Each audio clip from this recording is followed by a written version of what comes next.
पछतावा। हमारी लाइफ में कई बार ऐसा होता है कि हम किसी को अनजाने में गुस्से में आकर बुरा बोल देते हैं।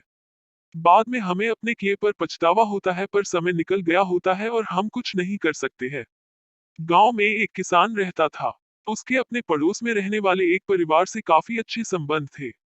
लेकिन एक दिन उस किसान ने अपने पड़ोसी को गलती से गुस्से में कुछ बुरा कह दिया था। बाद में किसान को उस गलती का एहसास हो गया। उसे अपने किए पर पछतावा हो रहा था, पर अब वो कुछ भी नहीं कर सकता था।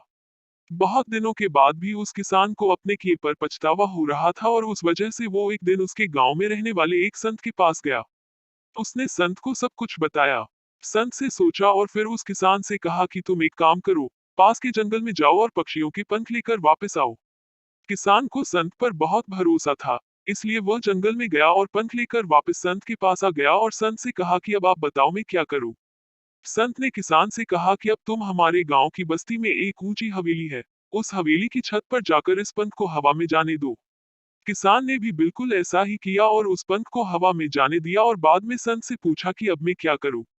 संत ने किसान से कहा कि अब तुम उस पंख को वापस लाओ। किसान पंख खोजने के लिए सड़कों पर गया, लेकिन वह पंखों को वापस नहीं ला पाया। वह निराश हो गया और वापस संत के पास गया और उसने संत से कहा कि मुझे माफ कर दो, मैं ये पंख वापस नहीं ला पाया। संत ने उसको समझाया और कहा कि जैसे तुम ये पंख को वापस नहीं ला सके, वैसे ही तुम अपने बोले हुए शब्द को भी वापस नहीं ले सकते हो। इसलिए तुम्हें कुछ भी बोलने से पहले सोचना चाहिए। किसान ने संत से कहा कि तो फिर मैं अब क्या करूं जिससे मुझे शांति मिले। संत से कहा कि तुम्हें अपने किए पर पछतावा हो रहा है और तुम्हारा दिल भी साफ है, इसलिए तुम अब पूरी तरह के अपराध बोध से मुक्त हो गए हो। तुमने अपना अपराध भगवान के सामने रख दिया है और अब तुम अपना मन दूसरे काम में लगा सकते हो।